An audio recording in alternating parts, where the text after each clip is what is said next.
Katie, Yeah? I've got a challenge. Ooh, a challenge. Name it. What rhymes with Tom? Go. Bomb. Home. What? That's not a word. You know, it's home. Fine. Mom. What's mom? It's how the Americans say mum. What? Your turn. Shalom? Good one. Nom, as in nom nom nom, good food. Why did I think of that? Let's see. Give up? No. Come on, Coco, let's face it. I won. No, I'm gonna think of Come something. on, we can't spend all day on this, you know. We've got other stuff to do. Come on, if you don't do it now, I'll just... Dom. Yes, beat that. Dom. I've got a friend called Dom. Want to meet him? Does that mean I won the challenge, Katie? Story time. Let's go. Come on, let's meet Dom. No.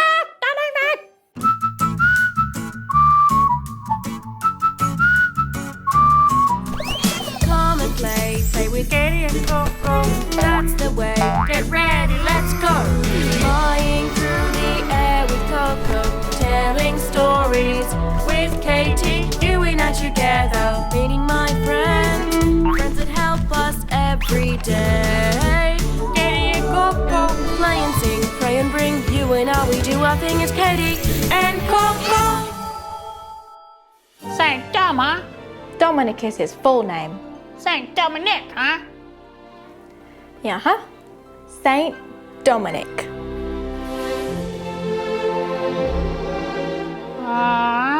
Saint Dominic. So are you gonna tell us about him? Do you remember the Rosary, Coco? I do.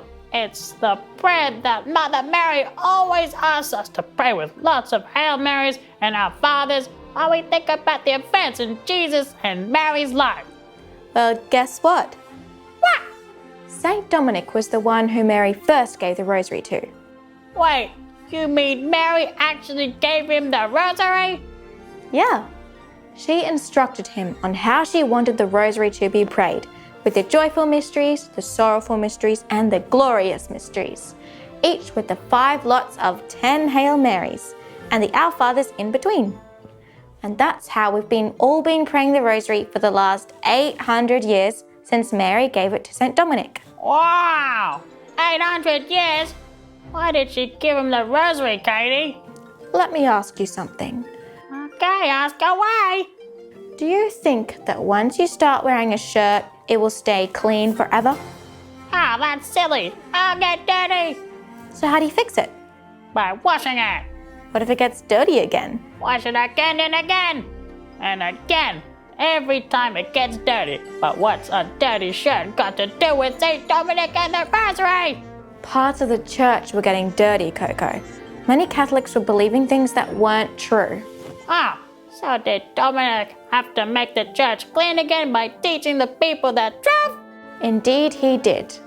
He had originally wanted to travel to non-Christian countries to convert them to the true faith.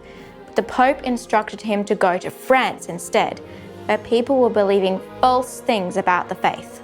Okay, so where did the Rosary come in? Dominic was making slow but steady progress when teaching people the truth. When he spoke the truth, no one was able to prove him wrong. And he established a convent where women and children could be taught the truth rather than the false beliefs and be kept safe from the ones who were determined that everyone should believe such false ideas. But Dominic needed help, serious help. It was just too much for him and his few followers to achieve on their own. So for 3 days, Dominic went without food and prayed to God to give him the help he needed.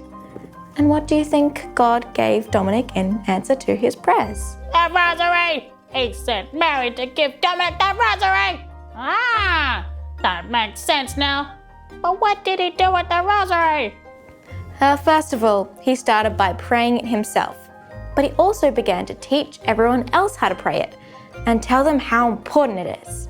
It didn't take long for the Rosary to spread. And through this powerful prayer, Mary was able to give Dominic and the church success in bringing people back to the true faith. In fact, Dominic became so successful that several members of the church wanted to make him bishop. Did he accept? No, he wanted to continue his missionary work. of preaching the truth and spreading the Rosary. He was granted permission to start a new religious order, who would later be known as the Dominicans. Wherever he went, his followers grew, and soon the Pope himself gave Dominic a special task. Ah, like climbing a mountain? No, Finding hiding treasures? no. What about eating 10 sandwiches without using his hands? You're getting more wrong with each guess. Feathers and leaves? Well, what is his task then? To restore the religious orders of women in Rome. That sounds way less exciting. Are you sure that was his task? As sure as I am that you're coconuts. Well, in that case, I think I better believe you then. I think that is a good idea. Just like the good ideas Mary gave Dominic through the Rosary to succeed in bringing the nuns back to the proper way of life, filled with prayer and love and penance. Koco-mazing, Katie! I never knew the Rosary actually helped us so much. Well, Dominic is pretty good proof that it does help us, isn't he? Yeah, he must have been so popular. Imagine that. People would be like, hey, have you heard of this awesome new prayer called the Rosary? And Dominic would be like, yeah, the Mother of God actually gave that to me herself. And I'm the one who's been teaching it to everyone. It's ranking top in the most popular and successful prayers. No big deal. Do you want my autograph, by the way? Lucky Mary didn't give the Rosary to Coco. No, Coco. Dominic wasn't like that. He might have been successful, but he didn't claim any of the glory for himself. That belonged to God and his mother, and Dominic would be the first one to tell you that. Although really, if you saw him, you probably wouldn't even need to ask him. How come? Did he have a sign or something? Not a written sign. He was the sign. What? Dominic turned into a sign? No, I mean the way he dressed and acted was like a sign to others that he didn't consider himself worthy of any of the praises some people might want to give him for his achievements. I get it now. So how did he dress and act then? Well, for clothes, he wore his monk habit. What? The special robes that monks wear. But his was made out of the poorest material and looked very worn out. On his feet, he wore nothing but sandals, and even these he would take off wherever he entered a town. He never slept on a bed, and his possessions consisted only of the Gospel of Matthew and the letters of St. Paul, which he read over and over again, and would carry in a sack on a stick. When he travelled with his fellow brothers, he would spend time either praying or instructing them in the faith. And finally, if something ever happened that caused him discomfort, instead of complaining about it, he praised God for giving him an opportunity to make a sacrifice. Yeah, right. That is way different from the way I was picturing him. I think if I saw him like that, I would hardly know he was the one Mary visited to give him the Rosary to. And that was what he wanted, for people to listen to him and follow him, not because he was really popular, but because they saw in him someone who truly loved God and taught the truth. He wanted to be the best example he could be in a world where there were so many bad examples. Even before he began his mission and became famous, Dominic was eager to do all he could to help the poor. While he was still studying in his home country of Spain, a great famine came which left many people with nothing to eat and even without a home to live in. Do you think Dominic let them starve? Nope. What did he do to help them? He sold everything he had to feed the poor. Everything? Everything. Clothes, furniture, even the manuscripts he had for studying. What? But how was he going to study? How did he explain the one to people? Would you have me study from these dead skins while people are dying? Wow, he really did mean it, Katie. Were his manuscripts for study made out of dead animal skins? Yes, and they were very expensive to make, which is why people were so surprised when he sold them. Dom just always put others before himself, didn't he? Oh yes, sometimes to a very serious degree. 2 times, he even tried to sell himself into slavery to save other people's freedom. Oh, feathers and leaves. That is serious. I wish I could be as selfless as Dominic. Why don't we ask him to help us then? Dear Saint Dominic, thank you for bringing the truth to so many people and for giving us Mary's greatest weapon, the Rosary. Help us to always put others before ourselves and to thank God for our achievements rather than claiming all the glory for our own. Please pray for all Dominicans around the world that they may continue your mission as God wants them to. Wait, Katie, I just thought of something. Yeah? You know how you said about the dirty shirt and washing it over and over again? Yeah. Dominic cleaned the church way back then, but has it gotten dirty again? Many, many times. But our Mother in Heaven has given us the best kind of soap to wash it clean again. A rosary? Yes, indeed. No matter how many times the church gets dirty, praying the Rosary will always make it clean again. Koco-mazing! Thanks, St. Dominic. Thanks, Mother Mary! Hey, Doc. Hello, Katie? Are you there? Here I am! Ah, Katie, you really like scaring me too much! It's not my fault you get scared. I just want to surprise you, and it works. Whoa, I'm so happy for you. Sorry. I tricked you! I wasn't actually scared. I just pretended to be scared. You did a really good job at pretending then. Now you're going to do a really good job at guessing the riddle? Challenge accepted. All right. What can fill up a whole room but take up no space? Water. Yeah. Water takes up space, Coco. Oh. What can fill up a room but it doesn't take up any space? Air. Well, air can fill up a whole room, but even though it doesn't seem like it, air still does take up space. Because like when you blow up a bag and you blow it up with air, it takes up space in the bag, doesn't it? Yeah. So air does take up space, so it's not air. Oh, okay. What else? Come on, kids. Do you have any ideas? Help Coco out. I don't know. Let's think about things that don't take up any space. There's not many things, are there?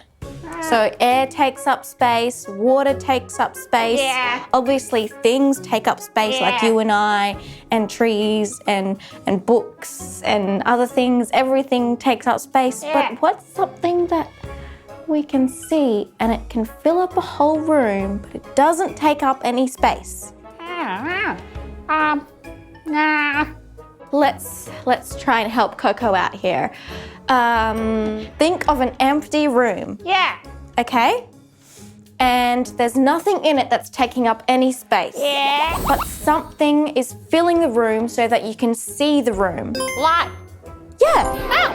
So you can see the light that's filling up the room. The light isn't taking up any space, so you can still fit anything into it. Yeah. That was tricky. Well, it should have been easy then for a trickster like you. Not that kind of tricky.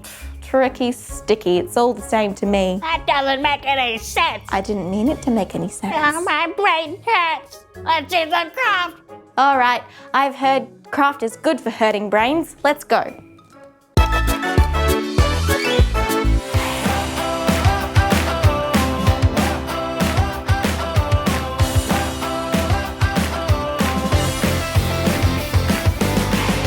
Hello, back to craft. Are you happy to be back to craft, Coco? Yeah, Katie. Yay! I hope we're all happy to be back to craft because today we're making something pretty exciting. So Dominic got known as the Hound of the Lord with a burning torch in his mouth. So today we're going to make a Hound of the Lord lantern. Okay, so what we need is an empty bottle, a juice bottle or a chocolate milk bottle or anything, just as long as it's empty and a little bit see-through. It can be fully see-through or a bit see-through. I've got some fairy lights, battery-operated fairy lights, some red and yellow cellophane, a wooden stick, a flimsy wooden stick, a brown texter, some yellow paper, some shiny tape, some scissors and some glue just in case. Okay, first of all, we need to start with the lights. So we took the top off. Now we're going to put the lights inside the bottle so that when we turn it on, it will light up inside the bottle.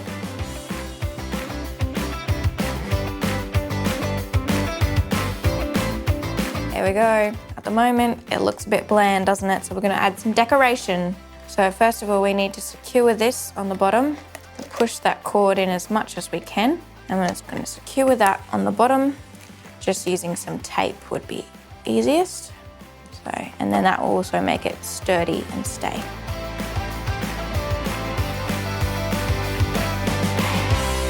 Now we need some legs because this is going to be a dog. Hound is a dog. So we're going to make this into 4 legs. So we need one here, so about this height.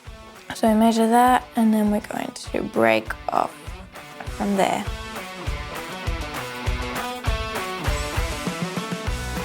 There we go. Okay, now we're going to secure them on the side with some tape.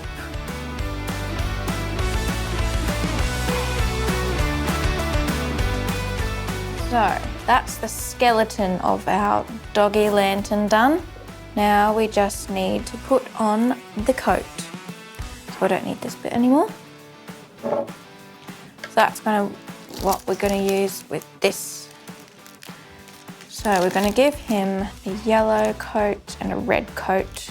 Wow, it's all wrapped up in colours. I think I'll make some slits so it doesn't cover the legs too much. So it only needs to go over the top because you won't see the bottom very much. I think we only need this much. So once you've measured that around, then we can cut that bit off. There we go. We'll secure that with some more tape.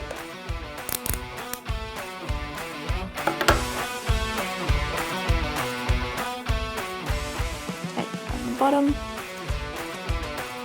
And the other piece on the other side.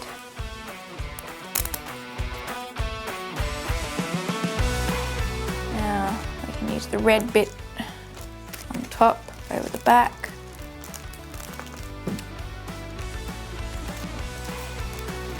That can wrap around there.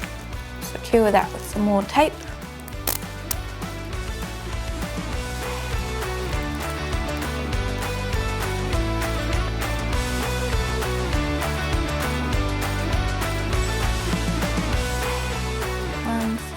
Down and the other side down.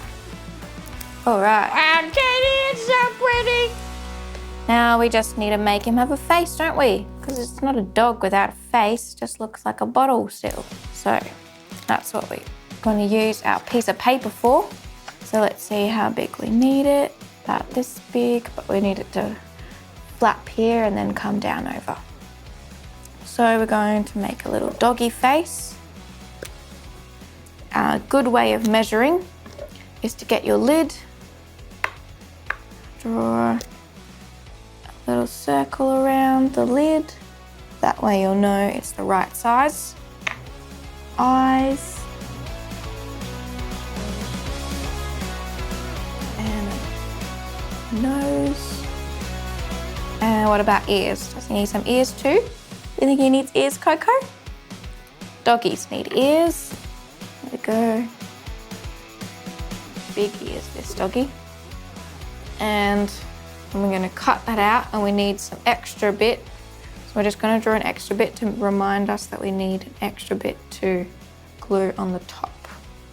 So it's a little flap. That's going to be our flap.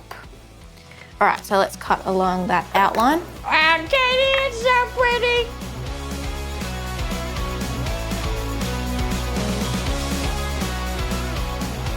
Let's test it. Oh, we need to make sure those ears are disconnected from the flaps.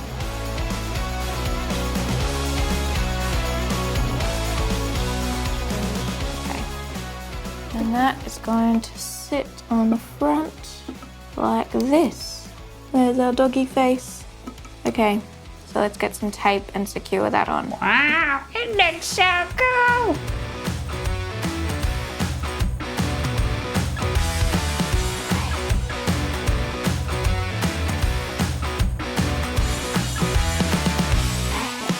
There we go. There's our doggy lantern all done. Let's see how it looks. Let's turn it on with the switch. Oh, it looks so cool. It looks like a dog. Now it's glowing, and if you have that in a dark room, then you'll see the glow so much more. Happy Hound of the Lord lantern. Just like it'll remind you of St. Dominic, and you could even put some rosary beads over, because remember how St. Dominic was given the rosary beads. And it can help you in the night time. Maybe you can use it for a night light or a reading light if it's strong enough, or just a nice little decoration for your room. Hey kids, if you'd like extra instructions on how to make your Hound of the Lord lantern, you can find it at swpals.org, and Koco and I would love to see your very own designs for your Hound of the Lord lanterns as well, and I'm sure St. Dominic will be very proud of it. Have fun! Have fun, kids. I don't usually like dogs, you know. They're scary, but I like this dog. I'm glad you do. Shall we call him Dom? I think it's a perfect name. Perfect. Dom the dog can light up our room, and Dom the saint, our friend in heaven, can light up our hearts. Perfect. Let's go and try Dom out now. Adios, kids. Adios, kids. See you next time. Hurry, quick. Pray the rosary with Saint Dominic. Come and play with Katie and Coco. that's the way. Get ready, let's go. Flying through the air with Coco, Telling stories with Katie. you and I together, meeting my friends, friends that help us every day, Katie and Coco. that help us every day. Katie and Coco. Play and sing. Pray and bring you and I, we do our thing. It's Katie and Coco.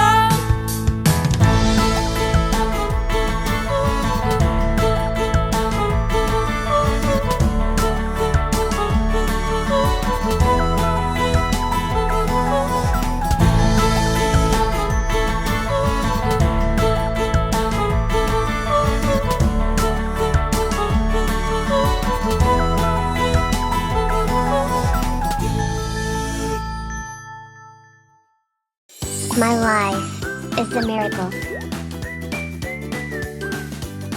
Every child has a story of God's love to share. Shalom world, tune into God's love story.